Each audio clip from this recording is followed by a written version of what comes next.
hello लोगोफोर नोंथांमोनखौ फिन खेबसेबाव आंनि बे यूट्यूब चेनेलाव बरायनाय जाबाय लोगोफोर जों दिनै सावरायगोन गोबां जेनेरेल नलेजनि कुइसन एन्सार लोगोफोर नोंथांमोना भिडियोखौ जोबजासिम नायलांब्लानो जाबाय फैदो अब्ला जों भिडियोखौ जागायनोसै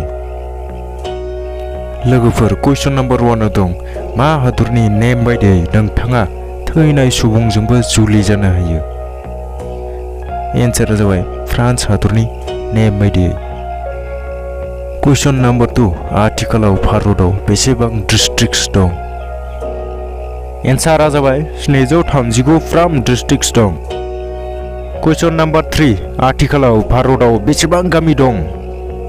एन्सारा जाबाय 664,369 कुइसन नम्बर 4 100 मिलियना इन्डियान कारेन्सियाव बेसेबां जायो एन्सारा जाबाय 10 करोड़ कुइसन नम्बर 5 1 बिलियना इन्डियान कारेन्सियाव बेसेबां जागोन एन्सारा जाबाय 1 अरब जागोन कुइसन नम्बर 6 भारत हादरनि मा रायजोनि सानै गालसा 12th CBSE आनजादाव 500 मार्क्सआव 500 खौबो लाखिनो हादों एन्सारा जाबाय बुलन्दशहर नोगोरनि तानाया सिंह आरो नयदानि येफाक्सी बेसोर सानै गालसा 12th CBSE आनजादाव 500 मार्क्सआव 500 खौबो लाखिनो हाखादों कुइसन नम्बर 7 XOXO माने मा बुंनाय जायो लोगोफोर जोंदि गोबां मेसेज खालामो गोबां शर्ट लिरो बेबायदि XOXO माने मा बुंनाय जायो लोगोफोर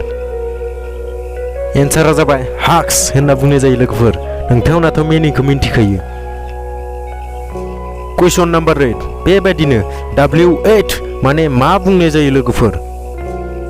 एन्सारा जाबाय वाइट होनना बुंनाय जायो लोगोफोर माने नेथ' होनना बुंनाय जायो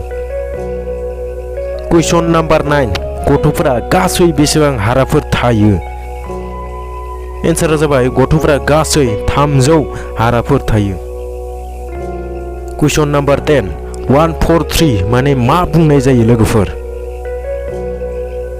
एन्सारा जाबाय आई लाभ यू बुंनाय जायो लोगोफोर दिनैनि जीके एबा जेनेरेल नलेज कुइसन एन्सारफोरा बेखिनियानोमोन भिडियोखौ मोजां मोनदोंब्ला नोंथांमोननि लोगोफोरनोबो शेयार खालामना होथार लोगोफोर